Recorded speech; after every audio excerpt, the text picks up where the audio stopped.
wise community, we all know that education is not only a matter of political policies and agendas. Sometimes all it takes is just one individual to make a difference.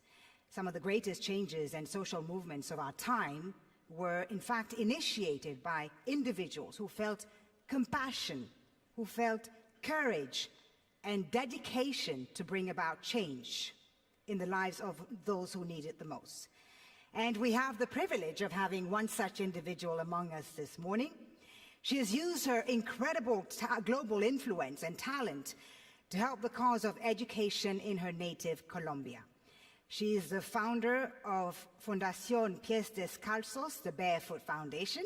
See, I got that right. Which provides access to quality education for displaced and underprivileged children in Colombia. Ladies and gentlemen, please join me in welcoming UNICEF Goodwill Ambassador and Grammy Award-winning artist, Shakira Mubarak.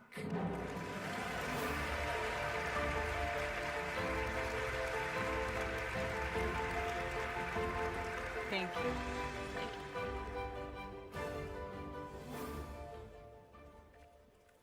you. Shukran.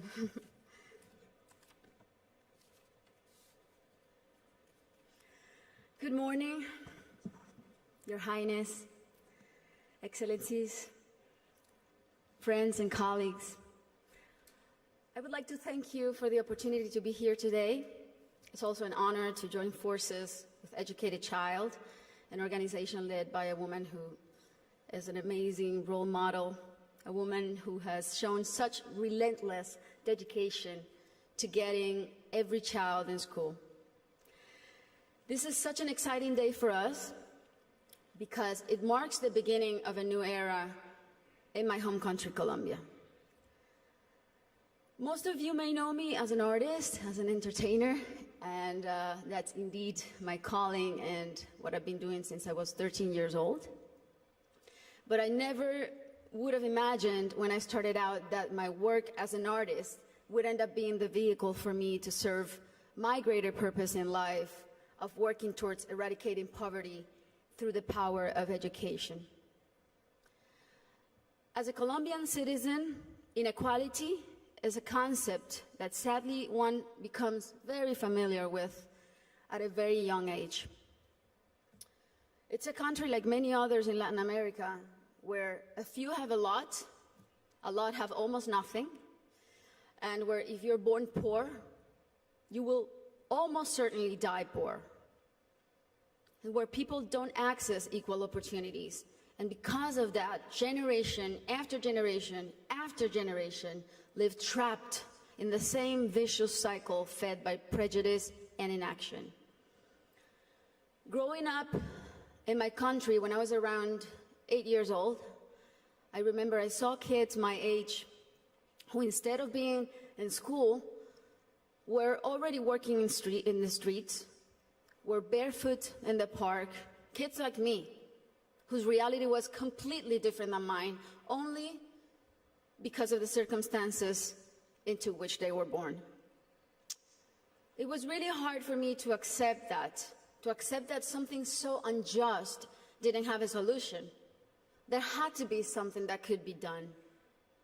So I often asked myself why the adults around me were so resigned to the fact that these kids, who were just like me, or even their own children, were living in a parallel reality so different and so cruel.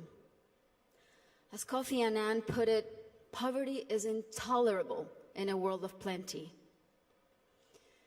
So as soon as I had some success, the first thing I wanted to do was to invest as many resources as I could into what later would become the most meaningful project of my life, working for children. So I set out to find a team of people who dreamed big and worked hard and thought like me to help me right the wrongs that I had witnessed throughout my entire childhood. And that's when our foundation, the Barefoot Foundation, Pies Descalzos Foundation, was born. I knew, and I was only 18 years old then, but I knew that I wanted to focus on children and improving their lives, but I didn't know where to start. So I really felt that I needed to learn what the roots of inequality and low social mobility were. So I decided to study the reasons why children were working in the streets, or why some children were being recruited by the violent organizations like the paramilitary or the guerrillas. Why were so many children suffering from chronic malnutrition? And I realized that most of the issues that children face in my country had and have a common denominator: the lack of access to quality education. To me, it became crystal clear that education was the surest way to give all of these kids the best fighting chance of improving their circumstances in life, because education is the great equalizer. When I started building schools in Colombia, we chose the most remote areas where there was literally nothing, no infrastructure, no paved roads, no electricity, no potable water. And we decided to build in those places, but not only build schools, but state-of-the-art schools. Schools with comprehensive models that included ECD programs, school feeding programs, parent and teacher training. And another very important part is we decided to engage the government as a strategic partner, and made it nearly impossible for them to say no to doing their part by showing them results through our holistic model that really proved to work.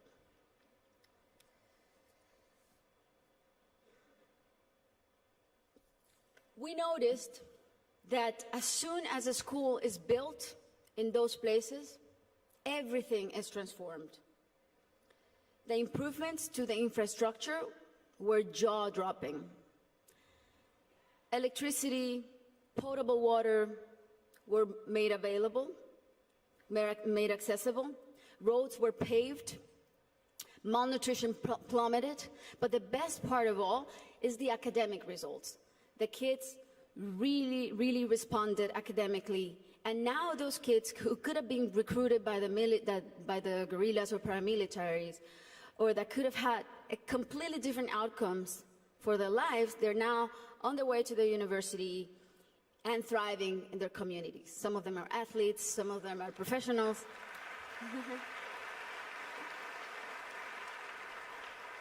That's why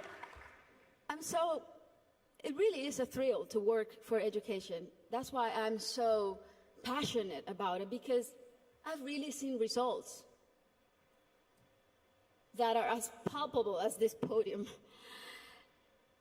And seeing all these success stories that have a name and a last name has been one of the most rewarding things I've done in my lifetime, even more so than winning Grammys, I think. Now,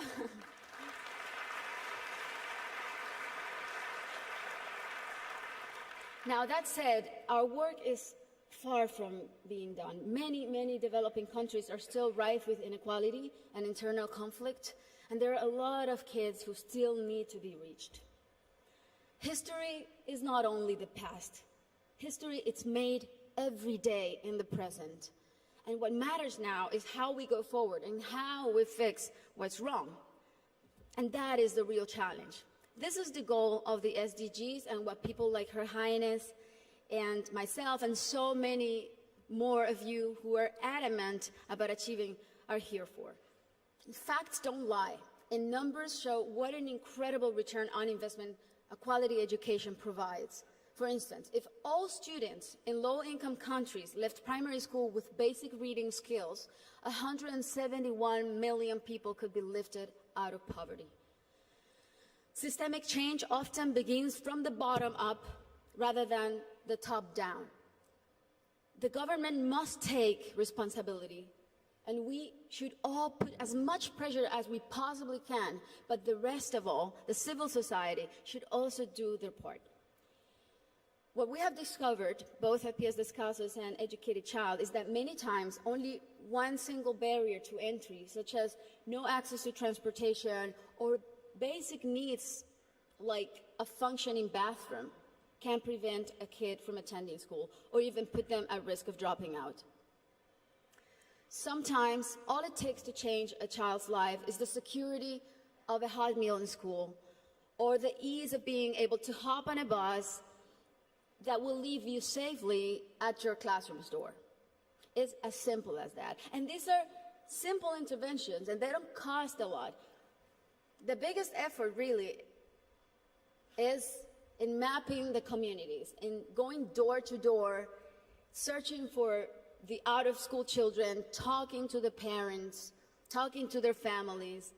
Giving a name and putting a story behind these children is the first step to start rewriting their story.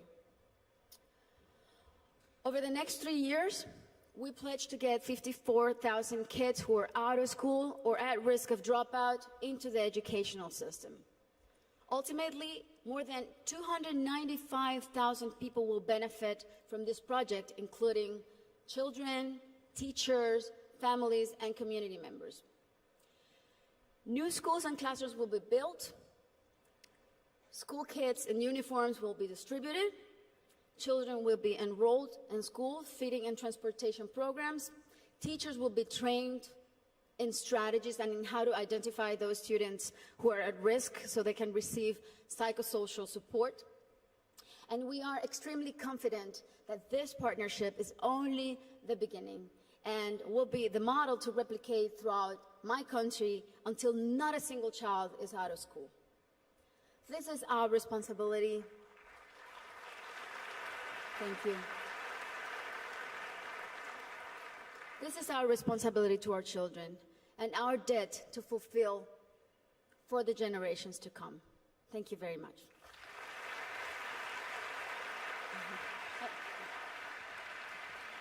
Thank you so much, Ms. Shakira, for that impassioned speech. Thank you for speaking from the heart.